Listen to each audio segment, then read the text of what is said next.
അൽബിന and Albert, നമുക്ക് ഇനി വചന പഠനത്തിനുള്ള സമയമാണല്ലോ.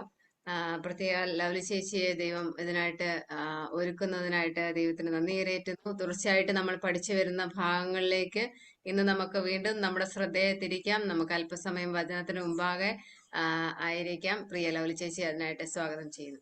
ദൈവനാമത്തിന് മഹത്വം ഉണ്ടാകട്ടെ. നമുക്ക് വീണ്ടും ദൈവവചന പഠനത്തിന് മുമ്പാകെ ആയിരിക്കാൻ കർത്താവ് കൃപ ചെയ്ത് ഓർത്ത് ദൈവത്തെ സ്തുതിക്കുന്നു. വളരെ മനോഹരമായ ഒരു ഗാനമാണ് കേട്ടത്. മനസ്സ് ഒരുപാട് നിറഞ്ഞു, ഒത്തിരി സന്തോഷം തോന്നുന്നു. പഴയ ഒരു പാട്ടാണ്, നമുക്ക് എല്ലാവർക്കും അറിയാവുന്ന പാട്ടാണ്. പ്രിയ കുഞ്ഞുങ്ങൾ ആ പാട്ട് പാടിയത് ഓർത്ത് ദൈവത്തെ സ്തുതിക്കുന്നു. പ്രത്യേകം അവരെ അഭിനന്ദിക്കുന്നു, പ്രത്യേകം നന്ദി പറയുന്നു. പ്രിയ കുഞ്ഞുങ്ങളെ ദൈവം ധാരാളമായിട്ട് അനുഗ്രഹിക്കട്ടെ. ഞാനൊരു 3-4 ക്ലാസ് കൊണ്ടൊക്കെ ഇത് നിർത്തണമെന്നായിരുന്നു വിചാരിച്ച്. അപ്പൊ ഇത് അടുത്ത ടീച്ചർ അങ്ങോട്ട് ഇതുവരെ റെഡി ആയിട്ടില്ല.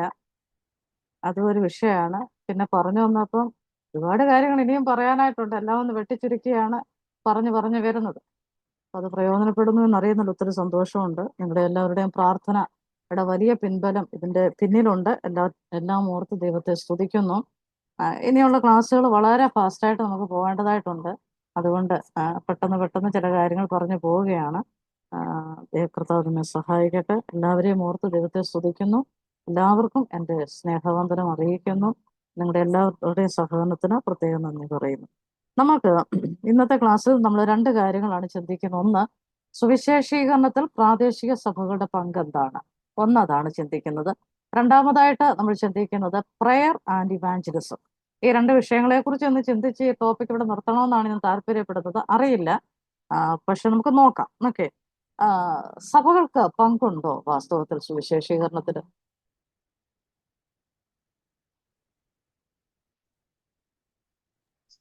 തീർച്ചയായും.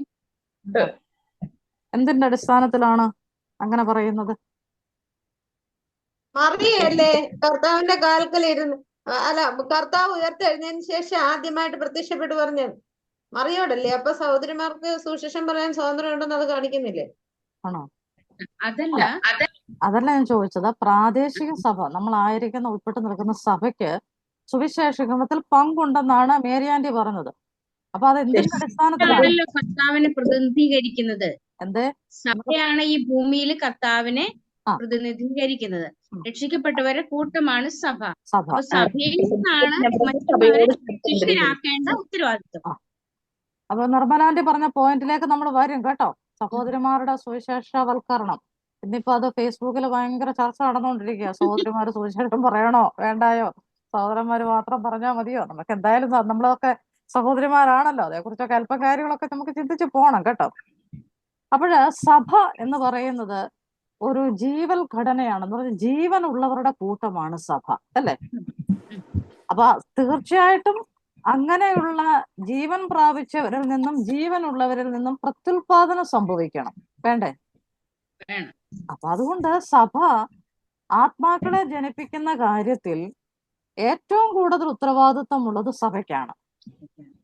അപ്പം ഇന്ന് സംഘടനകൾ ഒരുപാടുണ്ട് നമുക്കിടയിൽ. അപ്പൊ സംഘടനകൾക്കല്ല പ്രാധാന്യം, സഭയ്ക്കാണ് പ്രാധാന്യം, അല്ല സഭയ്ക്കല്ല പ്രാധാന്യം, സംഘടനകൾക്കാണ് പ്രാധാന്യം, ഇങ്ങനെയൊക്കെയുള്ള ഭയങ്കര ആർഗ്യുമെന്റ്സ് ഒക്കെ നടക്കുന്നുണ്ട്. എൻ്റെ ഒരു വ്യക്തിപരമായ അഭിപ്രായം എന്ന് പറയുന്നത്, സഭ ബേസ് ചെയ്തുകൊണ്ട് മാത്രമാവണം നമ്മൾ ചെയ്യുന്ന ഓരോ സുവിശേഷീകരണ പ്രവർത്തനങ്ങളും. സംഘടനകൾ പൂർണ്ണമായിട്ടും തെറ്റാണെന്ന് ഞാൻ പറയുന്നില്ല. കാരണം സംഘടനകളൊക്കെ രൂപീകരിക്കപ്പെടുന്നതിന്റെ പിന്നിൽ പല കാരണങ്ങളുണ്ട്. അത് ചില പോസിറ്റീവ് ആസ്പെക്ട്സും ഉണ്ട്. അത് എല്ലാം പൗലോസ് പറഞ്ഞു, ശാഠ്യമായിട്ടായാലും എന്താ അല്ലേ, എന്തായാലും കർത്താവിനെയല്ലോ പ്രസംഗിക്കുന്നു എന്നൊരു വാക്ക് നമ്മുടെയൊക്കെ സമാധാനത്തിനായിട്ട് കിടപ്പുണ്ട്. എന്നാലും ഈ സംഘടനകൾ എങ്ങനെ ഉത്ഭവിക്കുന്നു എന്നുള്ളത് നമ്മൾ ഗൗരവമായിട്ട് പഠിക്കേണ്ട ഒരു വിഷയമാണ്. നമ്മുടെ വിഷയം അതല്ലാത്തത് കൊണ്ട് നമ്മൾ അങ്ങോട്ടേക്ക് പോകുന്നില്ല. ഇപ്പൊ ഒരു ടീം വർക്കായിട്ട് പ്രവർത്തിക്കുമ്പോഴും പ്രവർത്തിക്കുന്നത് തെറ്റാണെന്ന് പൂർണ്ണമായിട്ട് നമുക്ക് പറയാൻ പറ്റില്ല. കാരണം അവർ ടീം വർക്കായിട്ട് പ്രവർത്തിക്കുന്നെങ്കിലും ഏതെങ്കിലുമൊക്കെ ഒരു സഭയുടെ ഉത്തരവാദിത്വത്തിലായിരിക്കാം അവർ ആ പ്രവർത്തനം നടത്തുന്നത്. അപ്പോൾ ആ നിലയിൽ സംഘടന പൂർണ്ണമായിട്ടും തെറ്റാണെന്ന് നമുക്ക് പറയാൻ പറ്റത്തില്ല. സഭയായാലും സംഘടനയായാലും ഏത് പ്രവർത്തനമായാലും സുവിശേഷീകരണം ഉൾപ്പെടെ എന്ത് ശുശ്രൂഷയായാലും സഭ ബേസ് ചെയ്തുകൊണ്ട് വേണം ഇത്തരം ശുശ്രൂഷകൾ നടക്കാനായിട്ട്. സഭയെ മാറ്റി നിർത്തി സഭയില്ലാതെ, സഭയുടെ അംഗീകാരമില്ലാതെ, സഭയുടെ അനുവാദമില്ലാതെ ഇത്തരം ശുശ്രൂഷകൾ, പ്രത്യേകിച്ച് സുവിശേഷവൽക്കരണ പ്രവർത്തനങ്ങളിൽ നമ്മൾ പങ്കാളികൾ ആകരുത്. കാരണം നമ്മൾ ആദ്യത്തെ ക്ലാസ്സുകളിൽ പഠിച്ചിരുന്നു, അവൻ രക്ഷിക്കപ്പെടുന്നവരെ ദിനം പ്രതി സഭയുടെ സഭയോട് ചേർത്തുകൊണ്ട് ഈ രക്ഷിക്കപ്പെടുന്നവരെ എങ്ങോട്ടാണ് നമ്മൾ കൊണ്ടുപോകേണ്ടത്? സഭയിലേക്കാണ് അവിടെ സഭയ്ക്ക് വലിയ ഉത്തരവാദിത്വമുണ്ട്. ഇനി രക്ഷിക്കപ്പെട്ട കൂട്ടത്തെയാണല്ലോ ദൈവസഭ എന്ന് പറയുന്നത്. അങ്ങനെയാണ് കർത്താവ് ചേർക്കാൻ വരുന്നതും ഈ സഭയെയാണ്. അതുകൊണ്ട് തീർച്ചയായിട്ടും സഭയ്ക്ക് അതിൽ വലിയ പങ്കുണ്ട്, പ്രാധാന്യമുണ്ട്. അത് നമ്മൾ മറന്നു കളയരുത്. ഓക്കെ, ഇനി ഇന്നത്തെ സഭകള് ഇത്തരം കാര്യങ്ങളിൽ പ്രധാനമായിട്ടും പങ്കു വഹിക്കുന്നുണ്ടോ?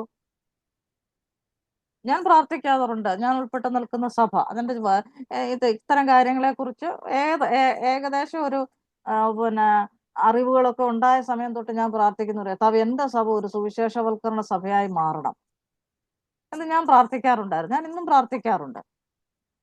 അപ്പൊ നമ്മുടെ സഭ ഉത്തരവാദിത്വത്തോടെ ഏറ്റെടുത്ത് ചെയ്യേണ്ട ഒരു ശുശ്രൂഷയാണ് സുവിശേഷവൽക്കരണ പ്രവർത്തനങ്ങൾ. ഇപ്പൊ നമ്മള് സാധാരണ നിലയിൽ നമ്മുടെ സഭകളിലെല്ലാം കോട്ടേജ് മീറ്റിംഗ് ഉണ്ട്, സിസ്റ്റേഴ്സ് മീറ്റിംഗ് ഉണ്ട്, സൺഡേ സ്കൂൾ ഉണ്ട്, യൂത്ത് മീറ്റിംഗ് ഉണ്ട്, സഹോദരന്മാരുടെ പ്രാർത്ഥന ഇപ്പം ഉണ്ട്, പല സഭകളും ഉണ്ട്. പണ്ടൊക്കെ ഉണ്ടായിരുന്നു സഹോദരന്മാരുടെ പ്രാർത്ഥന, ഞായറാഴ്ച രാവിലെ സഹോദരന്മാരുടെ പ്രാർത്ഥന ഉണ്ടായിരുന്നു അല്ലേ? ഞങ്ങള് കരിയമ്പ്ലാവിലൊക്കെ കൂടുന്ന സമയത്ത് ഞായറാഴ്ച രാവിലെ സഹോദരന്മാരുടെ പ്രാർത്ഥനയുണ്ട്. അപ്പൊ സൺഡേ സ്കൂൾ ഇപ്പോഴുണ്ട് മെൻസ് മീറ്റിംഗ്. ഉണ്ട്. അപ്പം ചില സഭകളൊന്നും ഇപ്പോഴുണ്ട് men's meeting. Okay Nirmala aunty, കേട്ടു.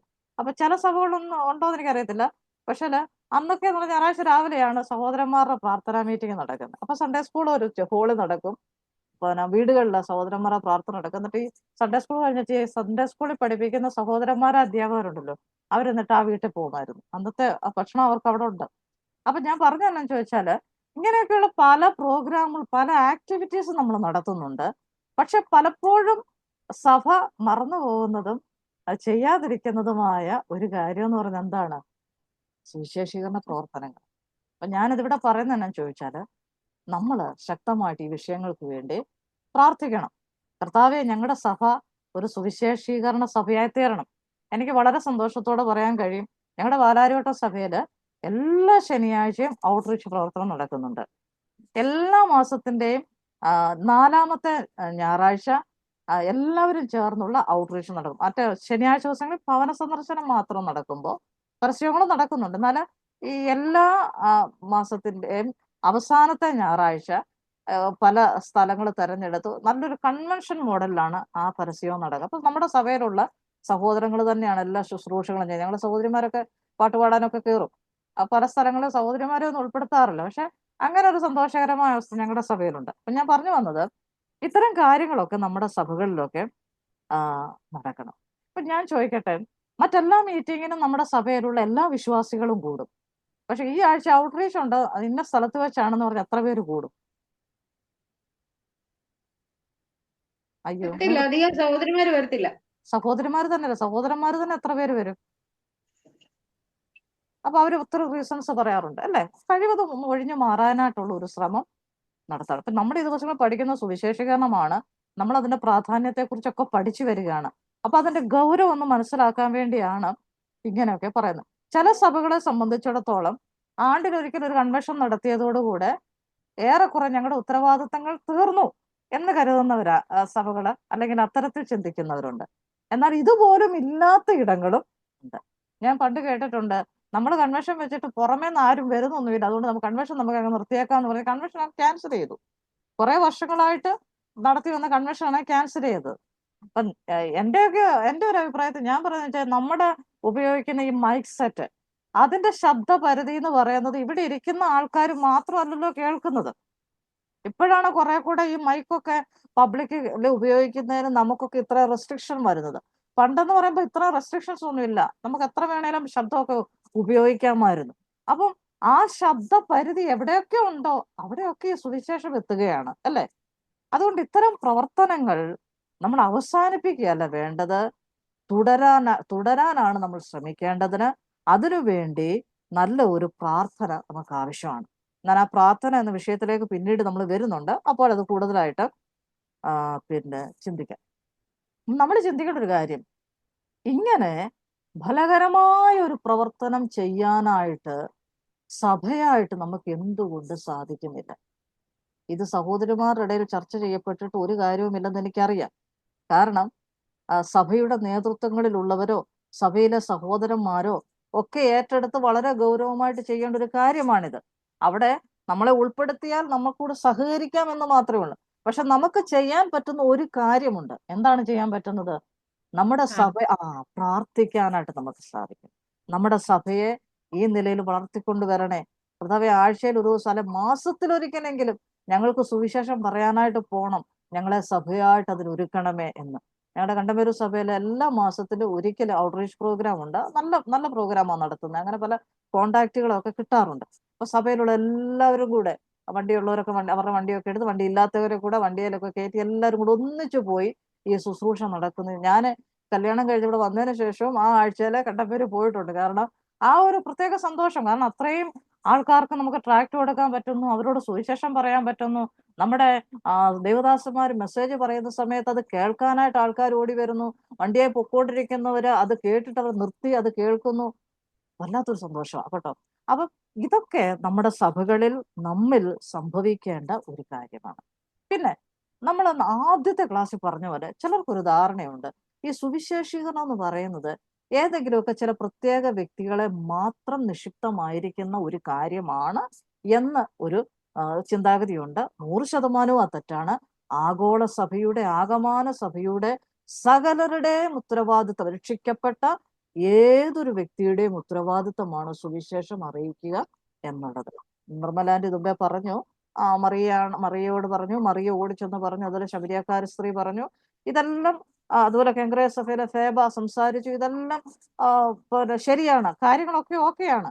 സഹോദരിമാർ അവിടെയൊക്കെ പറഞ്ഞിട്ടുണ്ട്, ഓക്കെ. പക്ഷെ എന്നാൽ അതിലൊക്കെ ഉപരിയായിട്ട് എന്നെ വീണ്ടെടുത്ത ദൈവത്തെക്കുറിച്ച്, എനിക്ക് രക്ഷ തന്ന ദൈവത്തെക്കുറിച്ച്, പാപത്തിൽ നിന്നും നാശത്തിൽ നിന്നും എന്നെ വിടുവിച്ച ദൈവത്തെക്കുറിച്ച്, ആ ആത്മസന്തോഷം അനുഭവിക്കുന്ന ഞാൻ പറയേണ്ട ആ സുവിശേഷം ഞാൻ പറയേണ്ടതിന് പകരം വേറെ ആരെങ്കിലും പറഞ്ഞാൽ ശരിയാവുമോ? കാരണം ആ സന്തോഷം അനുഭവിച്ച വ്യക്തി ഞാനാ. എല്ലാവരും ആ സന്തോഷം, ഇവിടെ ഇരിക്കുന്ന എല്ലാവരും ആ സന്തോഷം അനുഭവിച്ചിട്ടുണ്ട്. ഞാനത് വിശ്വസിക്കുന്നു, ഞാനത് അംഗീകരിക്കുന്നു. പക്ഷെ എൻ്റെ ഉള്ളിൽ പറഞ്ഞറിയിക്കാൻ മേലാത്തൊരു സന്തോഷമുണ്ട്, അല്ലേ?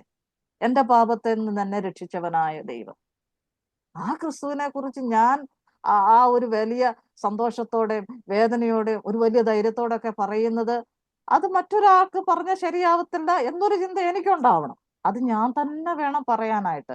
എനിക്ക് പകരമായിട്ട് അത് വേറെ ആരും പറയാനായിട്ടില്ല. ഞാൻ ചെയ്യേണ്ട കാര്യം ഞാൻ തന്നെ ചെയ്യണം. അപ്പൊ ഇവിടെ സ്ത്രീയെന്നോ പുരുഷനെന്നോ സഹോദരനോ സഹോദരിയെന്നോ വ്യത്യാസമൊന്നുമില്ല.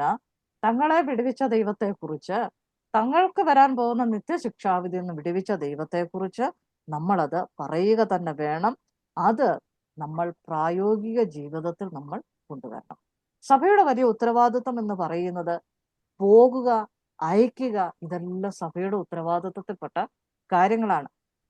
പിന്നെ സഭയിലെ സഹോദരിമാർ, ആ നില സുവിശേഷം അറിയിക്കാൻ കഴിയുന്ന സഹോദരിമാരെ മനസ്സിലാക്കി അവരെ ഉത്സാഹപ്പെടുത്തി, ഇത്രാം തീയതി നമുക്ക് മീറ്റിംഗ് ഉണ്ട്, അതിന് വരണം, അപ്പൊ നമുക്ക് പോകണം എന്നൊക്കെ പറഞ്ഞ് ഉത്സാഹപ്പെടുത്തി നമ്മൾ അവരെ അയക്കാനായിട്ട് ശ്രമിക്കേണ്ട ആ ഒരു ഉത്തരവാദിത്വം സഭയ്ക്കുള്ളതാണ്. സഭയിലെ ഉത്തരവാദിത്വപ്പെട്ടവരെ ചെയ്യേണ്ടത്.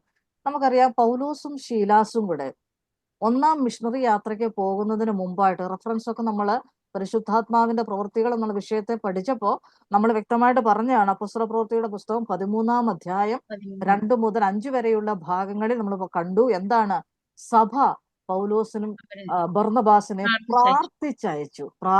എന്തിനാ അവരയച്ചത്? പ്രാർത്ഥിച്ച് സുവിശേഷം അറിയിക്കേണ്ടതിന് വേണ്ടിയാണ് അയച്ചത്. അപ്പോഴ് സുവിശേഷവൽക്കരണത്തിൽ വളരെയധികം തൽപരരായിരുന്നു ആദിമസഭ, അല്ലേ? പെന്തക്കോസ്ത് ദിവസം തന്നെ നമ്മളത് കാണുന്നുണ്ട്. യേശുക്രിസ്തുവിന്റെ ശിഷ്യനായ പത്രോസ് എഴുന്നേറ്റ് നിന്ന് പ്രസംഗിക്കുന്നു. ഒറ്റ പ്രസംഗത്തിൽ 3000 പേർ രക്ഷിക്കപ്പെടുന്നു. അവർ ദൈവസഭയോട് ചേരുകയാണ്. പിന്നെ 4-ാം അധ്യായത്തിലേക്ക് വരുമ്പോൾ അതിന് വർധനമുണ്ടാകുന്നു. വീണ്ടും അവരുടെ പ്രസംഗം എന്താണ്? 3-ാം അധ്യായത്തിൽ സുന്ദരം എന്ന ദൈവാലയ ഗോപുരത്തെങ്കിൽ വരുമ്പോൾ ഭിക്ഷ യാചിച്ചുകൊണ്ടിരുന്ന ഒരു മനുഷ്യൻ, അവര് അവൻ പത്രോസിനെയും യോഹന്നാനെ ഉറ്റുനോക്കുന്നു. അപ്പോൾ അവര് പറയുന്നു, വെള്ളിയും പോലെ ഒന്നും ഞങ്ങൾക്കില്ല, ഞങ്ങൾക്കുള്ളത് നിനക്ക് തരാം. ഞങ്ങൾക്കുള്ളത് എന്തുവാ? കർത്താവായ യേശു ക്രിസ്തുവിന്റെ ഞങ്ങളിലുള്ളത്, അതിനെ ഞങ്ങൾ അങ്ങോട്ട് തരിക എന്നും പറഞ്ഞ് അങ്ങോട്ട് കൊടുത്തു. അപ്പൊ അതുമായിട്ട് ബന്ധപ്പെട്ട് ആ വ്യക്തിക്ക് സൗഖ്യം പ്രാപിച്ചത് നിമിത്തമായിട്ട് ഒരുപാട് ചോദ്യങ്ങൾ, ഒരുപാട് പ്രശ്നങ്ങൾ, ഒരുപാട് പ്രതിസന്ധികൾ ഉണ്ടാകുന്നു. അതിന്റെ മധ്യത്തിലും പത്രോസ് ശക്തമായിട്ട് നിന്ന് താൻ വിശ്വസിച്ച വിശ്വാസത്തെ കുറിച്ച്, ക്രിസ്തുവിനെ കുറിച്ച് വ്യക്തമായിട്ട് പറയുന്നു. ഒടുക്കം നമ്മൾ 4-5 അധ്യായങ്ങളൊക്കെ വായിക്കുമ്പോൾ കാണുന്നു, ആ 3000 എന്നുള്ളത് എത്രയായി? 5000 മാറുകയാണ്. അപ്പോൾ ആദിമ സഭ എന്ന് പറയുന്നത് സുവിശേഷവൽക്കരണത്തിന് വലിയ പ്രാധാന്യം കൊടുത്തിരുന്നു. അതിനുശേഷം നമ്മൾ ഇങ്ങോട്ട് വരുമ്പോൾ സ്തേഫാനോസിനെ കാണുന്നു, ഇല്ലേ? സ്തേഫാനോസ് എല്ലാം പ്രസംഗിക്കുന്നത് ഈ സുവിശേഷത്തെ കുറിച്ചാണ്. അങ്ങനെ ഇരിക്കുമ്പോഴാണ് യെരൂശലേമിലെ സഭയ്ക്ക് ഉപദ്രവം നേരിടുന്നു. അപ്പോസ്തലപ്രവൃത്തി 8-ാം അധ്യായം. ചിതറിപ്പോയവർ വചനം സംസാരിച്ചുകൊണ്ട് അവിടങ്ങളിൽ സഞ്ചരിച്ചു. ഫിലിപ്പോസ് എവിടെ ചെന്നു? അയ്യോ, മറന്നുപോയോ? ഫിലിപ്പിയയിൽ. ഞാൻ പറഞ്ഞു തരത്തില്ല. ഫിലിപ്പിയ ആണോ? ജെൻസിക്ക് അറിയത്തില്ല? ഇവിടെ പോൾസ് മിഷണറി ജേർണി പഠിച്ചവരുണ്ട്.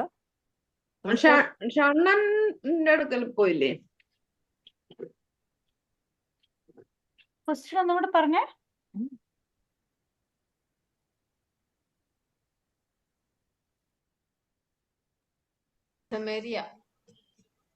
ശമരിയയിലേക്ക് പോയി.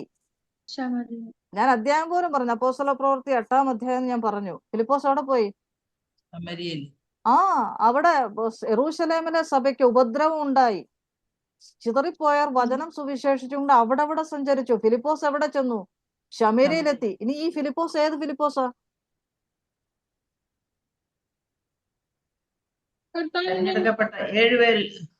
കർത്താവിന്റെ ശിഷ്യനായ ഫിലിപ്പോസ് അല്ല കേട്ടോ. അതായത് മേശമേൽ ശുശ്രൂഷിക്കാനായിട്ട് 7 പേരെ തിരഞ്ഞെടുത്തു. അതിലുള്ള ഒരു വ്യക്തിയാണ് ഫിലിപ്പോസ്. അതിലുള്ള വ്യക്തിയാണ് സ്തേഫാനോസ്. ആ ഫിലിപ്പോസ് ആണിത്. ഇതൊരിക്കലും കർത്താവായ യേശുക്രിസ്തുവിന്റെ ശിഷ്യനായിരുന്ന ഫിലിപ്പോസ് അല്ല. അത് അവിടെ തെറ്റിദ്ധരിക്കരുതേ. അപ്പോഴ് ഫിലിപ്പോസ് അവിടെ ചെല്ലുന്നു. ശമരിയ പട്ടണത്തിൽ വലിയ, നമ്മൾ 8-ാം അധ്യായം 8-ാം വാക്യത്തിൽ വായിക്കുന്നു, അങ്ങനെ ആ പട്ടണത്തിൽ വലിയ സന്തോഷം ഉണ്ടായി. ഫിലിപ്പോസ് ശമരിയയിൽ ചെന്നത് നിമിത്തമായിട്ട് അവിടെ സുവിശേഷീകരിക്കപ്പെടുന്നു. ഞാൻ ജസ്റ്റ് അതിന്റെ റെഫറൻസ് ഒന്ന് പറഞ്ഞു പോകാം. അതായത് പ്രാരംഭ സഭയുടെ സുവിശേഷീകരണം കൂടെ ഞാൻ ഈ കൂട്ടത്തിൽ പറയുന്നത്. അപ്പോസ്തലപ്രവൃത്തി 1-ാം അധ്യായം 1 മുതൽ 6-ാം അധ്യായം 7 വരെ, 6-ാം അധ്യായം വരെ യെരൂശലേം എന്ന് പറയുന്ന സ്ഥലമാണ് സുവിശേഷീകരിക്കപ്പെടുന്നത്. കിട്ടിയോ?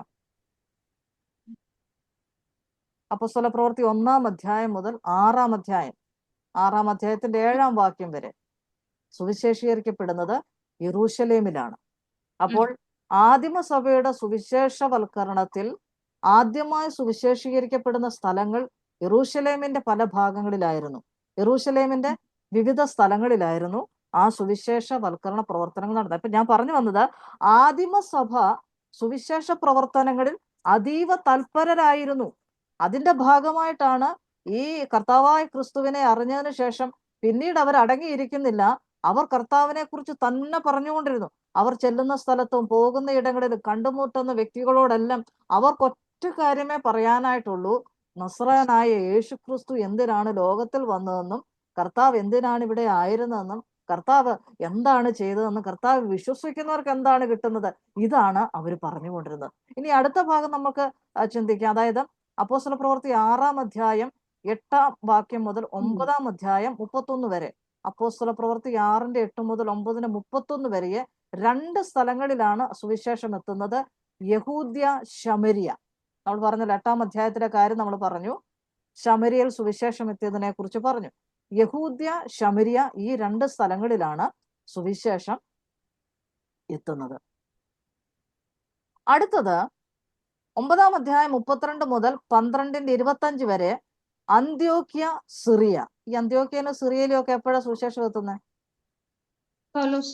പൗലോസിന്റെ ഒക്കെ മിഷണറി യാത്രയിലൂടെയാണ് അന്ത്യോക്യ, സിറിയ തുടങ്ങിയ സ്ഥലങ്ങളിൽ സുവിശേഷം എത്തുന്നത്. കിട്ടിയോ റെഫറൻസ്?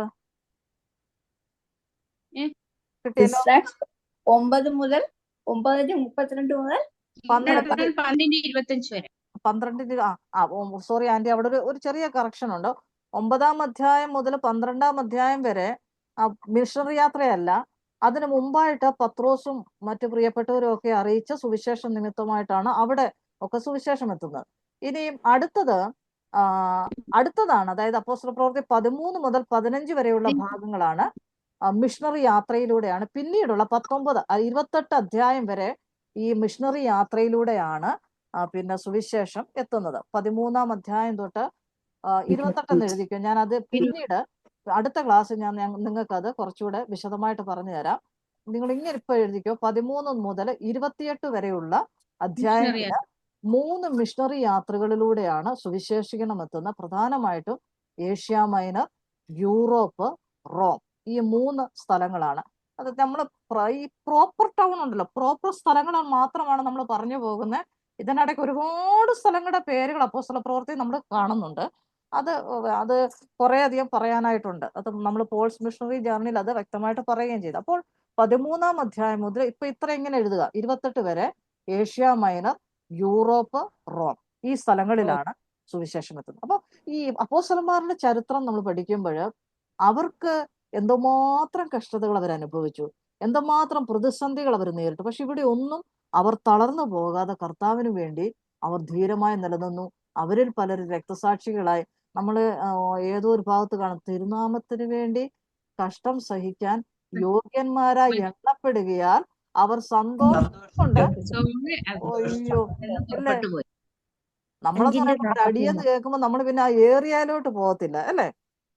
ഒരു പ്രശ്നമുണ്ട്, നിങ്ങൾ ഇങ്ങോട്ട് വരരുത് എന്നെങ്ങാണോ ആരുടെയെങ്കിലും മുഖം ഒന്ന് കറുത്ത് കണ്ടു കഴിഞ്ഞാൽ നമ്മൾ പിന്നെ ആ ഏരിയയിലോട്ട് പോകത്തില്ല. പക്ഷെ ഇവർ തുള്ളിച്ചാടി എവിടുന്ന് പോകുന്നു. അവരോട് പറഞ്ഞു ഇനി സുവിശേഷം ഒന്നും പറഞ്ഞേക്കരുതെന്നൊക്കെ പറയുമ്പോൾ അവരന്നേരം പറയുന്നുണ്ട്, സത്യദൈവത്തെ, ഞങ്ങൾ ദൈവത്തെയാണ് അനുസരിക്കുന്നത്, ഞങ്ങൾക്ക് മാനുഷികമായതിനെ ഒന്നും ഞങ്ങൾ അനുസരിക്കുന്നവരല്ല, ഞങ്ങൾ സത്യദൈവത്തെ അനുസരിക്കുന്നത് എന്നും പറഞ്ഞേച്ച് അവിടുന്ന് അവർ പോരുന്ന എങ്ങനെ, തിരുനാമത്തിന് വേണ്ടി കഷ്ടം സഹിക്കാൻ യോഗ്യന്മാരായി എണ്ണപ്പെടുകയാണ്. അവർ സന്തോഷിച്ചുകൊണ്ട് അവിടുന്ന് പുറപ്പെട്ടു പോയി.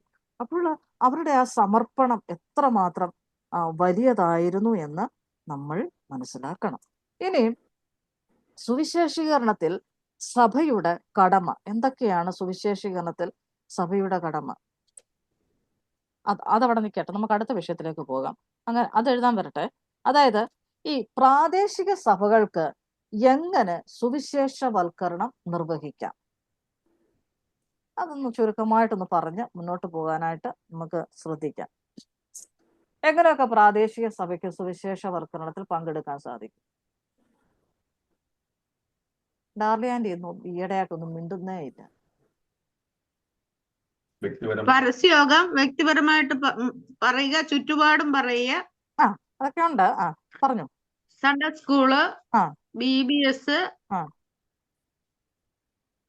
ചിൽഡ്രൻസ് ക്ലബ്ബ്, ഇങ്ങനെ പലതും ഉണ്ട്. അപ്പൊ നമുക്കൊന്ന് ഓർഡറായിട്ടൊന്ന് പറയാം. നിർമ്മലാന്റി പറഞ്ഞൊക്കെ ശരിയാണ്. ഇപ്പൊ നിങ്ങൾ ചിന്തിക്കും സൺഡേ സ്കൂളിലൂടെ എങ്ങനെ സുവിശേഷവൽക്കരണം നടത്തുന്നതല്ലേ?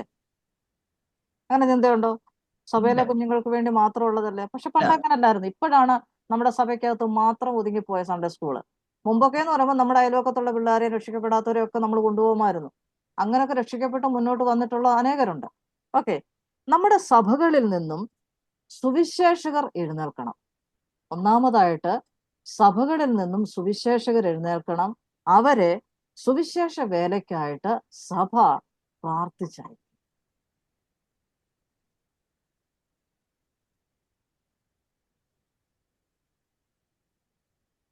രണ്ടാമത്തെ കാര്യം, സഭയിലെ യുവജനങ്ങൾക്ക് പങ്കാളിത്തം നൽകണം.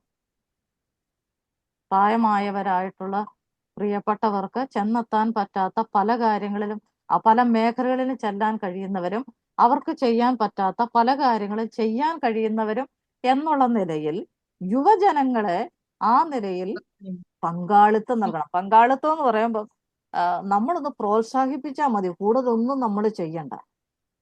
നമ്മൾ അവരെ ഈ സുവിശേഷീകരണം എന്നുള്ള വിഷയത്തെക്കുറിച്ചും രക്ഷയുടെ ബോധ്യത്തെക്കുറിച്ചും അങ്ങനെയുള്ള പല വിഷയങ്ങളെക്കുറിച്ചൊക്കെ ക്ലാസ്സുകളൊക്കെ കൊടുത്ത് വ്യക്തമായ പരിശീലനമൊക്കെ കൊടുത്ത് അവരെ ഇത്തരം വിഷയങ്ങൾ നമ്മൾ ഉത്സാഹിപ്പിച്ചെടുത്താൽ, അവർക്ക് നമ്മൾ പങ്കാളിത്തം നൽകിയാൽ അവരിലൂടെ ഇത്തരം കാര്യങ്ങൾ നടക്കും എന്നുള്ളതിന് യാതൊരു സംശയവും ഇല്ല. മാത്രമല്ല ഒരു സന്ദർശനം സഭയോടനുബന്ധിച്ച് സഭയുടെ നേതൃത്വത്തിൽ ഒരു പ്രോഗ്രാം നമ്മൾ സുവിശേഷവൽക്കരണ പ്രവർത്തനം നമ്മൾ നടത്തുവാൻ ശ്രമിക്കുമ്പോൾ അതിന് വ്യക്തമായ ഒരു ക്രമീകരണം നമ്മൾ ചെയ്യണം.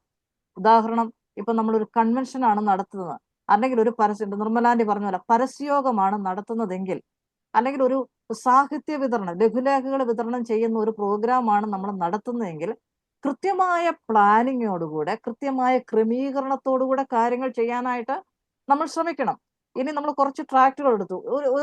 ഒരു സൺഡേയില് ഞങ്ങൾ തീരുമാനിച്ചത് ട്രാക്റ്റുകൾ കൊടുക്കുക, സുവിശേഷം പറയുന്നില്ല, കൊടുക്കുക. അപ്പൊ അന്ന് ഞങ്ങൾക്ക് ഒരു 3000 ട്രാക്ട് ഉണ്ടായിരുന്നു. ആ 3000 ട്രാക്റ്റും കൊടുക്കണമെന്നായിരുന്നു.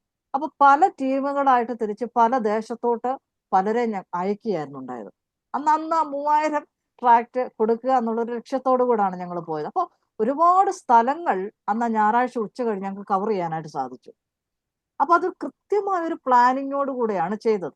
ഇനി ഈ ഞായറാഴ്ച ഉച്ചയ്ക്ക് ശേഷം ഈ സ്ഥലങ്ങളിൽ എങ്ങനെയുള്ള ആൾക്കാരെയാണ് നമുക്ക് മീറ്റ് ചെയ്യാനായിട്ട് സാധിക്കുന്നത്? ഞങ്ങൾ ഹിന്ദി ട്രാക്ട് ഉണ്ടാക്കി, ഇംഗ്ലീഷ് ഉണ്ടാക്കി, തമിഴ് ചെയ്തായിരുന്നു. കാര്യം തമിഴ് ആൾക്കാർ താമസിക്കുന്ന കുറെ ഏരിയ ഉണ്ട്, ആ ഏരിയയിലേക്ക് കുറെ ആൾക്കാരെ വിട്ടു. ഈ ബംഗാളി ഭാഷ യൂസ് ചെയ്യുന്നവര്, അങ്ങനെയൊക്കെയുള്ള ചില വ്യത്യസ്തങ്ങൾ കണ്ടെത്തി. അപ്പൊ ഞായറാഴ്ച ഉച്ച കഴിഞ്ഞ് ഉള്ള സമയത്ത് ചില പാർക്കുകളിൽ ചെന്ന് നല്ല തിരക്കുകൾ, ചില ഏരിയയിൽ ചെന്ന് നല്ല തിരക്കുകൾ, ചില ഏരിയയിൽ അതില്ല. അപ്പൊ അതെല്ലാം മനസ്സിലാക്കി കൃത്യമായ ഒരു പ്ലാനിങ്ങോട് കൂടെ അത് ചെയ്യാനായിട്ട് നമുക്ക് സാധിക്കും. ഇനിയിപ്പോ ഒരു കൺവെൻഷൻ നമ്മൾ നടത്തുക, കൺവെൻഷൻ നമ്മൾ നടത്തുമ്പോൾ പോലും ഒരു ഏരിയ, നമ്മൾ നല്ലൊരു ഏരിയ, അതിനൊരു പർട്ടിക്കുലർ ഏരിയ നമ്മൾ തിരഞ്ഞെടുക്കണം. എവിടെയെങ്കിലും ചുമ്മാ ഒരു കൺവെൻഷൻ നടത്തുക, അതൊരു പർട്ടിക്കുലർ ഏരിയ നമ്മൾ തിരഞ്ഞെടുത്ത് പിന്നെ കഴിവതും ഈ പിന്നെ അക്രൈസ്തവരായ ആൾക്കാരുടെ വീടുകളിൽ പോയി നോട്ടീസ് കൊടുത്ത് ഞങ്ങൾ നിങ്ങളെ സഭയായി ക്ഷണിക്കുന്നു എന്ന് പറഞ്ഞ് അവരെ നമ്മുടെ പ്രോഗ്രാമിന് വേണ്ടി ക്ഷണിക്കാൻ നമ്മളെ കൊണ്ട് കഴിയണം. ഇത് ഞങ്ങൾ പരീക്ഷിച്ചൊരു കാര്യമാണ്. കണ്ടപേര് കഴിഞ്ഞ വർഷം ഞങ്ങൾ കൺവെൻഷൻ, കാരണം ഞാൻ 2-3 വർഷമായിട്ട് അടുപ്പിച്ച് കൺവെൻഷൻ നടത്തി വരിക. അപ്പൊ ഞങ്ങൾ അവിടെ സഭയായിട്ട് ചെയ്തൊരു കാര്യം എന്താണെന്ന് ചോദിച്ചാൽ, ഈ നോട്ടീസ് കൊടുത്ത് പോയി സഹോദരന്മാരും സഹോദരിമാരും എല്ലാവരും ചേർന്ന് ഓരോ വീടുകൾ കയറി വിളിച്ചു. അപ്പൊ ഈ നോട്ടീസ് കൊടുത്ത് വിളിച്ചപ്പോൾ ഒരു സഭയുടെ ക്ഷണം, ഒരു ഇൻവിറ്റേഷൻ ആയിട്ട് കരുതി അവിടെയുള്ള ധാരാളം പ്രിയപ്പെട്ടവർ ആ കൺവെൻഷനുകളിൽ വന്ന് പങ്കെടുത്തു. അപ്പൊ പിന്നീട് അവരെ കുറിച്ച് നമുക്ക് ഫീഡ്ബാക്കും കിട്ടി. അവർക്കത് വളരെ സന്തോഷമായിരുന്നെന്നും വളരെ ആശ്വാസമായിരുന്നെന്നും ഒത്തിരി കാര്യങ്ങൾ മനസ്സിലാക്കാൻ പറ്റിയെന്നും, അങ്ങനെ അവര് കർത്താവിനെ അറിയാനായിട്ട് അത് മുഖാന്തരമായി. അപ്പൊ നമ്മളൊരു കൺവെൻഷൻ നടത്തുമ്പോൾ നോട്ടീസ് അത്യാവശ്യം ഭിത്തിയിലോ എവിടെയെങ്കിലും ഒക്കെ ഒട്ടിച്ചു വെച്ചു നമ്മുടെ ജോലി തീർന്നു എന്നുള്ളതല്ല, മറിച്ച് ഓരോ കാലഘട്ടത്തിന് ആവശ്യമായ ചേഞ്ചസ് നമ്മൾ വരുത്തുന്നതുകൊണ്ട് തെറ്റില്ല. ഇപ്പം സോഷ്യൽ മീഡിയ ഒക്കെ ഒത്തിരി അവൈലബിൾ ആണ്. അപ്പൊ അതുവഴിയൊക്കെ നമുക്ക് നമ്മുടെ പ്രോഗ്രാമിനെ കുറിച്ചൊക്കെ മറ്റുള്ളവരെ അറിയിക്കാനായിട്ട് സാധിക്കും. അപ്പൊ ഇങ്ങനെയൊക്കെ ചില വ്യക്തമായ ക്രമീകരണങ്ങളോടുകൂടെ കാര്യങ്ങൾ ചെയ്താൽ കാര്യങ്ങൾ നമ്മൾ ചെയ്യേണ്ടതാണ്. അതുപോലെ തന്നെ ഈ ചില അവസരങ്ങൾ വരുമ്പോൾ അവസരോചിതമായിട്ട് ചില പ്രവർത്തനങ്ങൾ നമുക്ക് ക്രമീകരിക്കാനായിട്ട് സാധിക്കും. ഇപ്പൊ ഓണം വരിക, ഓണത്തിന്റെ അന്ന് യേശുക്രിസ്തു പിന്നെ മഹാബലിയെ കുറിച്ച് പലരും പറയുമ്പോൾ യേശുക്രിസ്തു മഹാബലിയായി എന്ന് പറഞ്ഞിട്ട് മഹാബലിയായി നമുക്ക് വേണ്ടിയൊക്കെ മഹാബലിയായി തീർന്നു എന്നൊക്കെ പറഞ്ഞ സുവിശേഷം പറയുന്ന ആൾക്കാരെ ഞാൻ കണ്ടിട്ടും കേട്ടിട്ടുമുണ്ട്.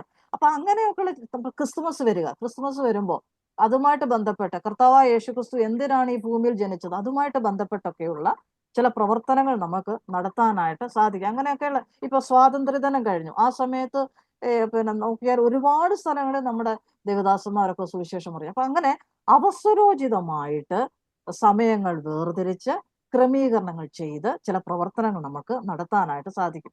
ഇതെല്ലാം സഭയായിട്ട് നമുക്ക് ചെയ്യാൻ പറ്റുന്ന കാര്യങ്ങളാണ്. അതുപോലെ തന്നെ പിന്നെ ഈ കാലാവസ്ഥ തിരിച്ചറിഞ്ഞ് അതിനനുകൂലമായ ചില പ്രവർത്തനങ്ങൾ ക്രമീകരിക്കാനായിട്ട് നമ്മളെ കൊണ്ട് കഴിയണം. നല്ല ഈ കഴിഞ്ഞിടയ്ക്കത്തെ പോലെ ഉരുൾപൊട്ടൽ ഉണ്ടാകുന്ന മാതിരിയുള്ള മഴകളൊക്കെ പെയ്യുന്ന സമയത്തൊന്നും നമുക്ക് വെളിയിലൊന്നും ഇറങ്ങാനോ സുവിശേഷം പറയാനോ ഒന്നും നമുക്ക് കഴിയത്തില്ല. നമ്മളെ ആരും ആ സമയത്ത് വീട്ടിൽ പോലും കയറ്റത്തില്ല. കാരണം ആകെ എല്ലാവരും പേടിച്ച് കുറച്ച് ഇരിക്കുമ്പോഴാണ് നമ്മൾ ഈ പറയാനായിട്ട്, ഞങ്ങൾ സുവിശേഷം പറയാനായിട്ട് വന്നാന്ന് പറഞ്ഞാൽ ആരും നമ്മളെ വീട്ടിൽ കയറ്റത്തില്ല. അപ്പൊ അങ്ങനെയൊക്കെ കാലാവസ്ഥയുടെ ആനുകൂല്യത ഒക്കെ മനസ്സിലാക്കി നമുക്ക് കാര്യങ്ങൾ ചെയ്യാനായിട്ട് അക്കാര്യത്തിൽ നമ്മൾ ഒരുപാട് ബുദ്ധിപൂർവം കാര്യങ്ങൾ ചെയ്യേണ്ടതാണ്. ചിലര് മഴയായാലും കുഴപ്പമില്ല എന്ന് പറഞ്ഞു പോകുന്നവരൊക്കെ ഉണ്ട്. നല്ലതാണ്, ദൈവത്തിന്റെ പരിശുദ്ധാത്മാവിന്റെ ഗൈഡൻസും പ്രാർത്ഥനയുടെ പിൻബലവും ഉണ്ടെങ്കിൽ നിങ്ങൾ അങ്ങനെ ചെയ്തു, അത് തെറ്റില്ല. എങ്കിലും നമ്മൾ സാമാന്യമായിട്ടുള്ള കാര്യങ്ങൾ ചിന്തിക്കുമ്പോഴും പഠിക്കുമ്പോഴും അത്തരം സാഹചര്യങ്ങൾ നമ്മൾ കഴിവതും പിന്നെ ഉപയോഗിക്കാനായിട്ട് ശ്രമിക്കണം. അതുപോലെ സഭയായി നമ്മൾ ഇങ്ങനെ ഒരു ശുശ്രൂഷ ചെയ്യുമ്പോൾ താല്പര്യം കാണിക്കുന്ന കുറച്ചു പേരോട് നമ്മൾ ആദ്യത്തെ ക്ലാസ്സുകളും മൊത്തോട്ട് പറയുന്ന ഒരു കാര്യം എന്താണ്? ഫോളോ അപ്പ് എന്നുള്ള വേർഡ് അല്ലെ.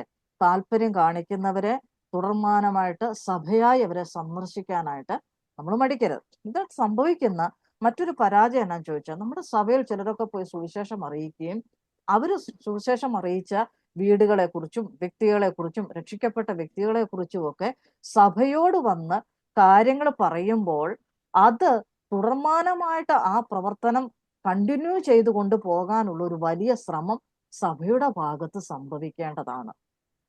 ഓക്കെ, അവിടെ പോയി സുവിശേഷം പറഞ്ഞു ഞാനിപ്പോ നമുക്കെന്താ എന്നുള്ളതല്ല, അതിനൊരു വലിയ ആത്മഭാരം നമ്മുടെ എല്ലാവരുടെയും ഹൃദയത്തിൽ ഉണ്ടാവണം. സഭാ നേതൃത്വത്തിനും അത് ഉണ്ടായേ പറ്റുകയുള്ളൂ. അപ്പോഴ് ഇതൊക്കെയാണ് പ്രധാനമായിട്ടും സുവിശേഷീകരണം നിർവഹിക്കുന്നതുമായിട്ട് ബന്ധപ്പെട്ട് പ്രാദേശിക സഭയ്ക്ക് ചെയ്യാൻ കഴിയുന്ന കാര്യങ്ങൾ. പ്രധാനമായിട്ടും ഇതൊക്കെയാണ്. നമ്മൾ സഹോദരിമാര് ഇങ്ങനെ ചിന്തിക്കുമ്പോൾ തന്നെ ഞാൻ ആദ്യമേ പറഞ്ഞതുപോലെ തന്നെ ഇത്തരം വിഷയങ്ങൾക്ക് വേണ്ടി ആത്മാർത്ഥമായിട്ട് നമുക്ക് പ്രാർത്ഥിക്കാനായിട്ട് സാധിക്കും. നമ്മൾ പ്രാർത്ഥിക്കുവാനായിട്ട് വളരെ കടപ്പെട്ടവരാണ്. ഓക്കെ, അപ്പൊ ഇനി മറ്റൊരു വിഷയം കൂടെ പറഞ്ഞ് നമുക്ക് ഇന്നത്തെ ക്ലാസ് നമുക്ക് അവസാനിപ്പിക്കാം. ഈ പ്രാർത്ഥനയുടെ പ്രാധാന്യം നമ്മൾ കഴിഞ്ഞതിന്റെ മുമ്പത്തെ ക്ലാസ് നമ്മൾ ഇങ്ങനെയാണ് ചിന്തിച്ചത്, പരിശുദ്ധാത്മാവും സുവിശേഷവൽക്കരണവും അല്ലെ. നമ്മൾ അപ്പോസ്തല പ്രവൃത്തി എന്ന പുസ്തകത്തിന്റെ മുഴുവൻ ഭാഗങ്ങളിലൂടെ സഞ്ചരിച്ച് ആ വിഷയം നമ്മൾ മനസ്സിലാക്കി. അതുപോലെ പരിശുദ്ധാത്മാവിന്റെ പ്രവൃത്തി സംഭവിക്കണം. അതുപോലെ സംഭവിക്കണമെങ്കിൽ ഈ സുവിശേഷവൽക്കരണ പ്രവർത്തനത്തിന് പ്രാർത്ഥന വളരെ ആവശ്യമാണ്. എന്തുകൊണ്ടാന്ന് ചോദിച്ചാൽ, നമ്മളൊരു സ്പിരിച്വൽ വാർഫെയറിലാണ് നമ്മൾ നിൽക്കുന്നത് അല്ലെ. ഇതൊരു ഭയങ്കര യുദ്ധമാണ്. യുദ്ധക്കളത്തിലാണ് നമ്മൾ നിൽക്കുന്നത്. സാധാരണ എല്ലാവരും പറയും ഉപവാസ പ്രാർത്ഥന നടത്തുമ്പോഴാണ് പിശാച് ഇളകുന്നതെന്ന്. ഞാൻ ആദ്യത്തെ ക്ലാസ്സിൽ ഞാൻ പറഞ്ഞായിരുന്നല്ലോ അല്ലെ. ഉപവാസ പ്രാർത്ഥനയും ഒന്നും മാത്രമല്ല പിശാച് ഇളകുന്നത് ശരിക്കും സുവിശേഷവൽക്കരണ പ്രവർത്തനങ്ങൾ നടത്തുമ്പോഴാണ്. അതിനൊരു വ്യക്തി ഇൻവോൾവ്ഡ് ആകുമ്പോഴാണ്. ചിലരൊക്കെ നമ്മളോട് വിളിച്ചിങ്ങനെ പറയാറുണ്ട്, ഞാൻ പണ്ടൊക്കെ ഒത്തിരി കാര്യങ്ങൾ ചെയ്തു, ഇപ്പൊ എനിക്ക് ചെയ്യാൻ പറ്റുന്നില്ല. അത് നമ്മുടെ കുഴപ്പമല്ല, നമ്മളെ തടയുന്ന ഇത്തരം പിശാചിന്റെ ചില പ്രവൃത്തികളാണ്. കാരണം നമ്മൾ പോയി സുവിശേഷം പറഞ്ഞാൽ ചിലരൊക്കെ രക്ഷിക്കപ്പെടും, ചിലരെയൊക്കെ സ്വർഗത്തിലേക്ക് നമുക്ക് കൊണ്ടുപോകാനുള്ള വഴികൾ നമ്മളായിട്ട് ഒരുങ്ങുന്നു എന്ന് മനസ്സിലാവുമ്പോൾ നമ്മളെ പിശാച് തടയും. അപ്പൊ അതുകൊണ്ട് ഇതിനെല്ലാം പിന്നെ അതിജീവിക്കാനായിട്ട് നമുക്ക് പ്രാർത്ഥന ആവശ്യമാണ്. ഇനി കർത്താവായ യേശുക്രിസ്തുവിന്റെ ഒരു ശക്തമായ പ്രാർത്ഥനയുണ്ട്. അതും നമ്മൾ പറഞ്ഞു പോയതാണ്. യോഹന്നാന്റെ സുവിശേഷം 17-ാം അധ്യായം 20-ാം വാക്യം ആർക്കെങ്കിലും വായിക്കാമോ? യോഹന്നാൻ 17:20.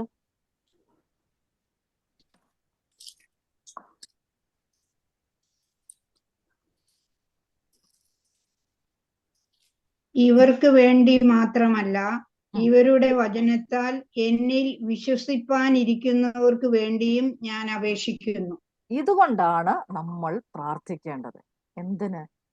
കർത്താവേ, ഞാൻ ഇന്ന് പോയി സുവിശേഷം പറയുന്നത് നിമിത്തമായിട്ട് വിശ്വസിക്കാനിരിക്കുന്നവർക്ക് വേണ്ടി ഞാൻ പ്രാർത്ഥിക്കുക. എനിക്ക് കൃപ കിട്ടണം, അത് വേറെ. എനിക്ക് കർത്താവിന്റെ വചനം പറയാനായിട്ട് കൃപ തരണം, അതിനുള്ള സാഹചര്യങ്ങൾ ഒരുങ്ങണം. അതെന്തിനാൻ വേണ്ടിയാണ്ടൊക്കെ നമ്മൾ പ്രാർത്ഥിക്കേണ്ടത് നമ്മൾ പറയാൻ പോവുക. എന്നാൽ അതിലുപരി കർത്താവ് പ്രാർത്ഥിച്ച പ്രാർത്ഥന എന്താണ്? കർത്താവ് ഈ ശിഷ്യന്മാർക്ക് വേണ്ടി, എന്റെ ഈ ശിഷ്യന്മാർക്ക് വേണ്ടി മാത്രമല്ല ഞാൻ പ്രാർത്ഥിക്കുന്നത്, ഇവർ മുഖാന്തരം ഇവരുടെ വചനത്താൽ എന്നിൽ വിശ്വസിപ്പാനിരിക്കുന്നവർക്ക് വേണ്ടി ഞാൻ പ്രാർത്ഥിക്കുകയാണ്. ഇതാണ് നമ്മുടെ ആപ്തവാക്യം. സുവിശേഷവൽക്കരണത്തോടുള്ള ബന്ധത്തിൽ നമ്മൾ പ്രാർത്ഥിക്കേണ്ട വിഷയം കർത്താവ് ഒരു മാതൃക നമുക്കിവിടെ തന്നിരിക്കുകയാണ്. ഓക്കെ, എന്തുകൊണ്ടൊക്കെയാണ് നമ്മൾ പ്രാർത്ഥിക്കേണ്ടത്? ഒന്നാമത്തെ കാര്യം, they are spiritually blind. അവർ അന്ധത പിടിച്ചിരിക്കുന്നവരാ അല്ലേ. വായിച്ചേ റോമൻസ് ചാപ്റ്റർ 3:11, 3-ാം അധ്യായം 11-ാം വാക്യം. റോമാലേഖനം 3-ാം അധ്യായം 11-ാം വാക്യം.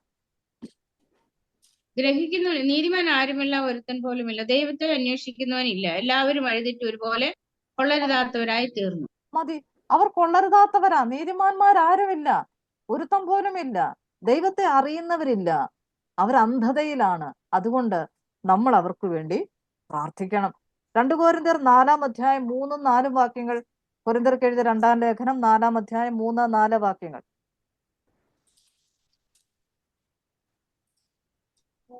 മൂന്നാം അധ്യായം. സോറി 4-ാം അധ്യായം 3-4 വാക്യങ്ങൾ.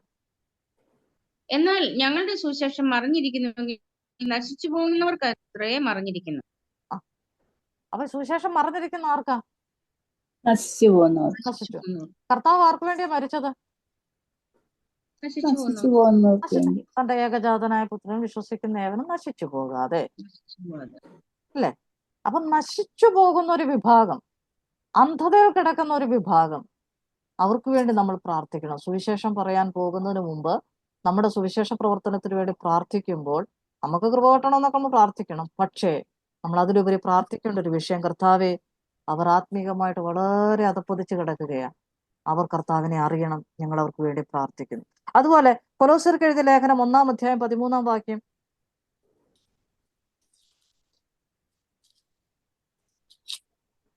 നമ്മെ പ്രാപ്തരാക്കി നമ്മെ ഇരുട്ടിന്റെ അധികാരത്തിൽ നിന്ന് വിടുവിച്ച് തന്റെ സ്നേഹസ്വരൂപനായ പുത്രനെ രാജ്യത്തിലാക്കി വെക്കുകയും ചെയ്ത പിതാവിന് സന്തോഷത്തോടെ സ്തോത്രം ചെയ്യുന്നവരാകണമെന്ന്. they are captives of Satan. അവര് ഇരുട്ടിന്റെ അധികാരത്തിലാണ്. അവര് ആര്? രക്ഷിക്കപ്പെടാത്തവർ, ക്രിസ്തുവിനെ അറിഞ്ഞിട്ടില്ലാത്തവർ ഇരുട്ടിന്റെ അധികാരത്തിലാണ്. പക്ഷെ നമ്മളെ ദൈവം എന്ത് ചെയ്തു? ആ ഇരുട്ടിന്റെ അധികാരത്തിൽ നിന്നും, പിശാചിന്റെ കയ്യിൽ നിന്നും കർത്താവ് നമ്മളെ വിടുവിച്ചു, നമ്മളെ സ്നേഹസ്വരൂപനായ പുത്രന്റെ രാജ്യത്തിലാക്കി വെച്ചു. പക്ഷെ അവരിന്നും ഇരുട്ടിലാണ്, പിശാചിന്റെ കയ്യിലാണ്. അവർക്ക് വേണ്ടി നമ്മൾ എന്ത് ചെയ്യണം? പ്രാർത്ഥിക്കണം. 2 തീമോഥെയോസ് 2:25-26 വാക്യങ്ങൾ. 2 തീമോഥെയോസ്, നിർമ്മലാന്റി പോയോ? 2 തീമോഥെയോസ് 2:25-26. വിരോധികൾക്ക് ദൈവം സത്യത്തിന്റെ പരിജ്ഞാനത്തിന് മാനസാന്തരം നൽകുമോ എന്നും പിശാചിനാൽ പിടിപെട്ട് കുടുങ്ങിയവരാകിയാൽ അവർ സുബോധം പ്രാപിച്ചു അവന്റെ കെണിയിൽ നിന്ന് ഒഴിഞ്ഞ് ദൈവേഷ്ടം ചെയ്യുമോ എന്നും വെച്ച് അവരുടെ സൗമ്യതയോട് പിശാചിനാൽ പിടിപെട്ട് കുടുങ്ങിപ്പോയവരാണ്, രക്ഷിക്കപ്പെടാത്തവർ. അതുകൊണ്ട് നമ്മൾ അവർക്ക് വേണ്ടി പ്രാർത്ഥിക്കണം. 1 Corinthians chapter 2 verse 14. കൊരിന്ത്യർക്ക് എഴുതിയ 1-ാം ലേഖനം 2-ാം അധ്യായം 14-ാം വാക്യം. എന്നാൽ പ്രാകൃത മനുഷ്യൻ ദൈവാത്മാവിന്റെ ഉപദേശം കൈക്കൊള്ളുന്നില്ല, അത് അവന് ഭോഷത്വമാകുന്നു. ആത്മീയമായി വിവേചിക്കേണ്ടതാകയാൽ അത് അവന് ഗ്രഹിപ്പാൻ കഴിയുന്നതുമല്ല. They are without understanding. അവർക്കത് മനസ്സിലാക്കാനേ കഴിയുന്നില്ല. മനസ്സിലായല്ലോ? അവർക്കൊന്നും ആത്മീകമായതെന്തെന്നോ ജഡീകമായതെന്തെന്നോ പ്രാകൃതമായതെന്തെന്നോ ഇതൊന്നും വിവേചിച്ചറിയാനോ അവർക്കത് മനസ്സിലാക്കാനോ അവർക്കത് ഗ്രഹിക്കാനോ കഴിയുന്നില്ല. അതുകൊണ്ട് നമ്മൾ പ്രാർത്ഥിക്കണം. സുവിശേഷവൽക്കരണത്തിന് പോകുന്നതിന് മുമ്പായിട്ട് നമ്മൾ അങ്ങനെയുള്ളവർക്ക് വേണ്ടി പ്രാർത്ഥിക്കണം. എഫേസ്യർക്ക് എഴുതിയ ലേഖനം 2-ാം അധ്യായം 1-ാം വാക്യം നമുക്കറിയാവുന്ന വാക്യാണ്. എന്താണ്? അതിക്രമങ്ങളാലും പാപങ്ങളാലും മരിച്ചവർ. They are spiritually dead. എന്താണ്? അവർ അതിക്രമങ്ങളാലും പാപങ്ങളാലും മരിച്ചവരാണ്. അവിടെ പറയുന്ന മരിച്ചവരായിരുന്ന നമ്മെ എന്ത് ചെയ്തു? അല്ലേ? ഒരു പ്രത്യേക സ്ഥാനത്താക്കി എന്നാ പറയുന്നത്. അപ്പം ലോകത്തിന്റെ സ്ഥിതി എന്താണ്? രക്ഷിക്കപ്പെടാത്തവരുടെ അവസ്ഥ എന്താണ്? അവർ അതിക്രമങ്ങളാലും പാപങ്ങളാലും മരിച്ചവരാണ്. അവർ ആത്മീകമായിട്ട് മരിച്ചിരിക്കുന്നവരാ. അതുകൊണ്ട് നമ്മൾ അവർക്ക് വേണ്ടി പ്രാർത്ഥിക്കണം. ഇനി യോഹന്നാന്റെ സുവിശേഷം 3-ാം അധ്യായം 36-ാം വാക്യം.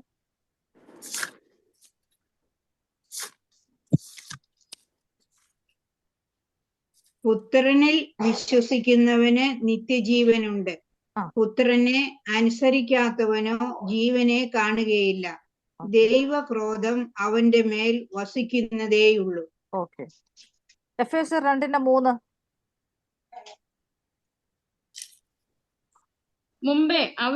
നാം മുമ്പേ നമ്മുടെ ജഡമോഹങ്ങളിൽ നടന്ന് ജഡത്തിന് മനോവികാരങ്ങൾക്ക് ഇഷ്ടമായത് ചെയ്തുകൊണ്ട് മറ്റുള്ളവരെ പോലെ പ്രകൃതിയാൽ കോപത്തിന് മക്കളായിരുന്നു. നമ്മൾ അങ്ങനെ ആയിരുന്നു എന്നാണ് പറയുന്നത്. അപ്പൊ അവരുടെ സ്വഭാവം എന്താണെന്ന് അവിടെ വ്യക്തമാക്കി പറയുന്നുണ്ട്. എന്താണ്? അവർ ജഡമോഹങ്ങളിൽ നടക്കുന്നവരാണ്, ജഡത്തിനും മനോവികാരങ്ങൾക്കും ഇഷ്ടമായത് ചെയ്യുന്നവരാണ്, പ്രകൃതിയാൽ കോപത്തിന്റെ മക്കളാണ് അവര്. They are condemned, അല്ലേ? They are condemned. Okay.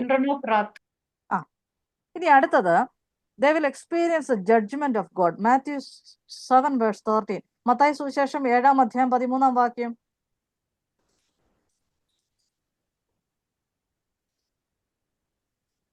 Mathai 7:13. കൊച്ചു സഹോദരിമാരൊക്കെ ഇടുക്കുവാതിലൂടെ ഇടുക്കുവാതിലൂടെ കടപ്പിൻ. ഇടുക്കുവാതിൽ അകത്ത് കടപ്പീൻ. ആ നാശത്തിലേക്ക് ഇതിലേക്ക് പോകുന്ന വാതിൽ വീതിയുള്ളതും വഴി വിശാലവും അതിൽ കൂടി കടക്കുന്നവർ അനേകരുമാകുന്നു. ഓക്കെ, അവർക്ക് വലിയൊരു ന്യായവിധിയാണ് അവരുടെ മുമ്പിൽ നിൽക്കുന്നത്. സോ അതിൽ അകപ്പെട്ടു പോകാതിരിക്കേണ്ടതിന് വേണ്ടി, നാശത്തിന്റെ വാതിലിൽ കൂടെ അവർ നഷ്ടമാകാതിരിക്കേണ്ടതിന് വേണ്ടി നമ്മൾ എന്ത് ചെയ്യണം? അവർക്ക് വേണ്ടി പ്രാർത്ഥിക്കണം. യോഹന്നാന്റെ സുവിശേഷം 6-ാം അധ്യായം 44-ാം വാക്യം. യോഹന്നാൻ 6:44.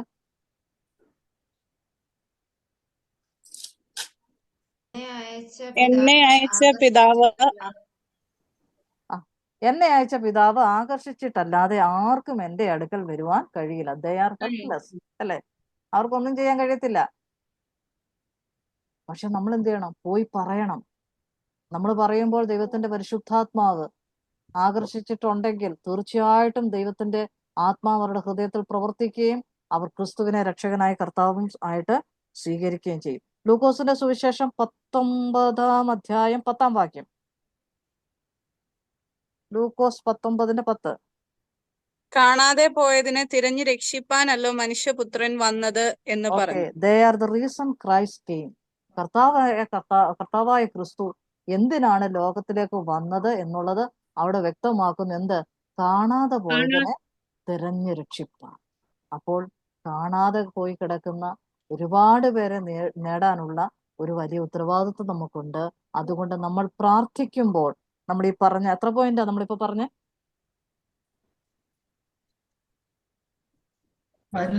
They are blind. ആ They are in darkness. ആ They are in captivity. ആ They are spiritually dead. ആ They will be judged by God. ആ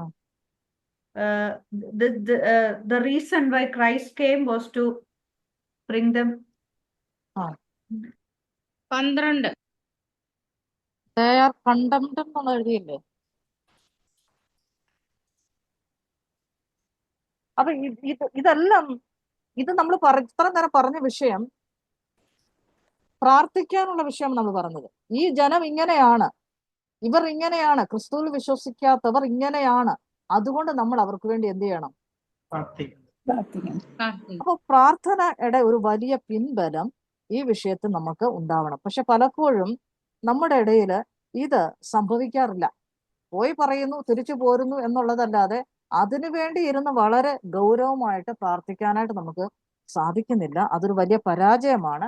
ഏതൊരു ശുശ്രൂഷയ്ക്കും പ്രാർത്ഥന ഒരു വലിയ ഘടകമാണ്. ഈ വിഷയത്തിലും അങ്ങനെ തന്നെ നമ്മൾ പ്രാർത്ഥിക്കാനായിട്ട് തയ്യാറാണ്. അപ്പൊ നമുക്ക് ഇന്നത്തെ ക്ലാസ് നമുക്കിവിടെ ഫൈൻഡപ്പ് ചെയ്യാം. ഇനി ഒരു പുതിയ ഇതിന്റെ ബാക്കി നമ്മൾ എടുക്കാൻ പോയാൽ ഇവിടെ തീരത്തില്ല. അതുകൊണ്ട് നമുക്ക് അടുത്ത ആഴ്ച അടുത്ത ഭാഗം നമുക്ക് ചിന്തിക്കാം. കർത്താവ് നമ്മെ സഹായിക്കട്ടെ. എല്ലാത്തിൻ്റെ നോട്ടൊക്കെ നിങ്ങൾ എഴുതിയെടുത്തിട്ടുണ്ട്. ദൈവം സഹായിക്കുന്നത് ഓർത്ത് ദൈവത്തെ സ്തുതിക്കുന്നു. ലീഡ് ചെയ്ത പ്രിയ ഷൈനിക്ക് നന്ദി. എല്ലാവർക്കും നന്ദി. കർത്താവ് നമ്മെ സഹായിക്കും. ഒരു കാര്യം പറയട്ടെ. കഴിഞ്ഞ ക്ലാസ് എന്റെ ഹൃദയത്തിൽ ഒത്തിരി എനിക്ക് ടച്ച് ചെയ്തു. ട്രെയിനിൽ പോയപ്പോ എന്റെ അടുത്ത സീറ്റിലിരുന്ന രണ്ടുപേർക്ക് ട്രാക്ട് കൊടുക്കാനും ബൈബിൾ കൊടുക്കാനും ഇടയായി. കൂടാതെ ഒരു RSS പയ്യനോട് സുവിശേഷം എന്റെ സാക്ഷ്യം പറഞ്ഞ് അവന് ട്രാക്ട് കൊടുത്ത് ഞാൻ പറഞ്ഞു ഇത് വായിക്കണം പറഞ്ഞു. ഞാനൊരു RSS ആണ്. ഞാൻ പറഞ്ഞു യേശു കർത്താവ് എന്റെ സാക്ഷ്യം ഞാൻ പറഞ്ഞു. അവന് ട്രാക്ട് കൊടുത്തു. പിന്നെ ഞങ്ങളുടെ കൂടെ ഫ്ലാറ്റിലുണ്ടായിരുന്നവർക്ക് ട്രാക്ട് കൊടുത്ത് അവരെ ഞാൻ നമ്മുടെ കുറച്ച് പേഴ്സണലായിട്ട് സംസാരിച്ച് നമ്മുടെ മാഗസിനൊക്കെ അയച്ചു കൊടുക്കാനുള്ള ഒരു പരുവത്തിലാക്കിയിട്ടുണ്ട്. അത് ഭയങ്കര സന്തോഷമായി. പോയാൽ ഏറ്റവും സന്തോഷം അതായിരുന്നു. ഇനിയും ഇങ്ങനെയുള്ള സാക്ഷ്യങ്ങളൊക്കെ പ്രതീക്ഷിക്കുന്നു.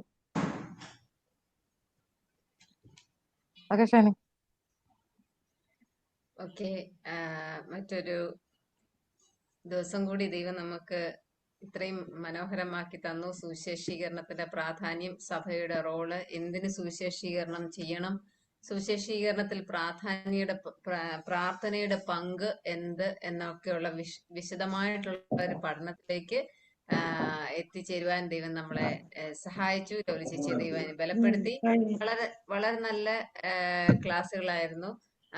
അത് നമുക്ക് ഏവർക്കും പ്രയോജനപ്പെടുത്താം. വരും ദിവസങ്ങളിൽ നമുക്ക് ഈ സുവിശേഷീകരണത്തിന്റെ പങ്ക് കൂടി പഠിച്ചു കഴിയുമ്പോൾ ഒരുപക്ഷെ നമ്മൾ ഇത്രയും നാളും ചെയ്തതിൽ നിന്ന് കുറച്ചുകൂടെ വിഭിന്നമായിട്ട് കുറച്ചുകൂടെ അധികമായിട്ടും കർത്താവിന്റെ വേലയിൽ പങ്കാളികളാകുവാൻ ദൈവം നമ്മളെ ഓരോരുത്തരെയും ഇടയാക്കും. അതിന് സംശയമില്ല. വിശ്വസിക്കുകയും പ്രാർത്ഥിക്കുകയും ചെയ്യുക. അതിനെ ഓർത്ത് നമുക്ക് ഇത്രയും നല്ല ക്ലാസ്സുകളൊക്കെ കിട്ടുന്നുണ്ടല്ലോ എന്നതിന് വളരെ ദൈവത്തിന് നന്ദി കരയറ്റാം. പ്രിയ ലവ്ലി ചേച്ചിയും ദൈവം അതിനായിട്ട് സഹായിച്ചു. ഇന്നത്തെ ക്ലാസ് നമ്മൾ പ്രാർത്ഥിച്ച് വൈൻഡപ്പ് ചെയ്യാൻ പോവുകയാണ്. പ്രാർത്ഥനയ്ക്കായിട്ട് സുനു സിസ്റ്ററിന് പ്രാർത്ഥിക്കാമോ? സുനു സിസ്റ്റർ. ഒരു മിനിറ്റ്, ഞാനൊന്ന് കിച്ചണിൽ നിന്നൊന്ന് മാറിക്കോട്ടെ. അവിടെ നിന്ന് കേട്ടോണ്ട, ഒറ്റ സെക്കൻഡ്. ഓക്കെ ഓക്കെ, സാരമില്ല. ദൈവം നമുക്ക് തന്നിരിക്കുന്ന സാഹചര്യങ്ങൾ എല്ലാം നമുക്ക് ഉപയോഗപ്പെടുത്താമല്ലോ. മോൻ യാത്ര ചെയ്യാൻ പോവും. അവന് വിക്കിളുണ്ടാക്കിക്കൊണ്ടാ ഞാൻ കേട്ടോണ്ടിരുന്നത്. ഒരു സെക്കൻഡ്, ഒരു തലയിലൊന്ന് തുണി ഇട്ടോട്ടെ. സാരമില്ല, സമയം എടുത്തോളൂ.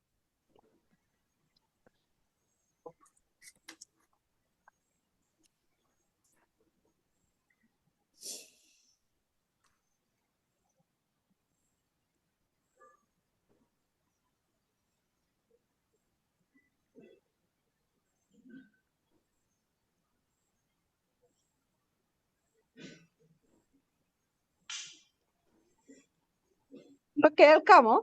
കേൾക്കാം കേൾക്കാം. ഓക്കെ.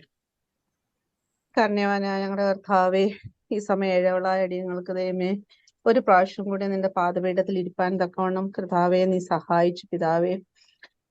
കർത്താവെ, വചനങ്ങളൊക്കെ കേൾക്കുവാൻ തക്കവണ്ണം ഞങ്ങൾക്ക് തന്ന ഈ സാഹചര്യത്തിനായിട്ട് നന്ദിയോടെ സ്തോത്രം. ഇന്ന് കൂടി വന്ന ഓരോരുത്തരെയും ദൈവം നീ അതിനുള്ള സാഹചര്യം കൊടുത്തതിനായിട്ട് നന്ദിയോടെ സ്തോത്രം. കർത്താവെ, ഞങ്ങൾ ഓരോ ദിവസവും ഓരോ നിമിഷവും ഒക്കെയും ഇതൊക്കെ ഞങ്ങളുടെ മനസ്സിൽ പലപ്പോഴും റീവൈൻഡ് ചെയ്തുകൊണ്ട് ആലോചിപ്പാനും കർത്താവെ ഞങ്ങളുടെ ജീവിതത്തിൽ അത് പ്രാവർത്തികമാക്കേണ്ടത് എങ്ങനെയെന്ന് ആലോചിപ്പാനും ഒക്കെയുള്ള ഒരു ബുദ്ധിയും ഒക്കെയും നീ അടിയങ്ങൾക്ക് തരണമേ എന്ന് പ്രാർത്ഥിക്കുന്നു. കർത്താവെ, പലപ്പോഴും ഞങ്ങളുടെ ജീവിതത്തിൽ ഇതിനെയൊക്കെ ഞങ്ങള് ഗണ്യമാക്കാതെ, ഞങ്ങൾക്ക് കിട്ടിയ അവസരങ്ങളൊക്കെ ഗണ്യമാക്കാതൊക്കെ പോയിട്ടുണ്ട്. ദൈവമേ, നീ അടിയങ്ങളോട് ക്ഷമിക്കണമേ എന്ന് പ്രാർത്ഥിക്കുന്നു. കർത്താവെ, ഈ സമയം കൂടി വന്ന ഓരോരുത്തരെയും താഴ്ത്തി സമർപ്പിക്കുന്നു. ഞങ്ങളുടെ ക്രിസ്തീയ സഹോദരി മാഗസിന്റെ എല്ലാ പ്രവർത്തനങ്ങളെയും ഗ്രൂപ്പിന്റെ എല്ലാ പ്രവർത്തനങ്ങളെയും ഓർത്ത് പ്രാർത്ഥിക്കുന്നു. പ്രത്യേകിച്ച് കർത്താവെ, ലവ്ലി സഹോദരിക്ക് കൊടുത്തിരിക്കുന്ന എല്ലാ കൃപകൾക്കായിട്ടും നന്ദിയോടെ സ്തോത്രം. ഇന്ന് കൂടി വന്നിരിക്കുന്ന എല്ലാവരെയും നിന്റെ താരങ്ങളിൽ സമർപ്പിക്കുന്നു. ഇന്ന് കേട്ടതൊക്കെ ഞങ്ങളുടെ ജീവിതത്തിൽ അത് പ്രയോജനപ്പെടുത്തുവാൻ ദൈവമേ നീ കരുണ കാണിക്കണമേ എന്ന് പ്രാർത്ഥിക്കുന്നു. കർത്താവേ, ഇനി വീണ്ടും കൂടി വരുവോളം ഞങ്ങളെ ഓരോരുത്തരെയും കാത്ത് പരിപാലിക്കണമേ. ഇന്ന് ആഗ്രഹിച്ചിട്ടും കയറി വരുവാൻ കഴിയാത്ത ഞങ്ങളുടെ സൗര്യമാരെയും സമർപ്പിച്ച് പ്രാർത്ഥിക്കുന്നു. സകല അടിയങ്ങൾക്ക് വേണ്ടി ജീവൻ വെച്ച് യേശുവിന്റെ നാമത്തിൽ അപേക്ഷിക്കുന്നു. കൃപയുടെ കേൾക്കണം പ്രിയ പിതാവേ. ആമേൻ. താങ്ക് യു സുനി ചേച്ചി. നമ്മുടെ ജമിയുടെ സർജറി നാളെ രാവിലെ 10 മണിക്കാണ്.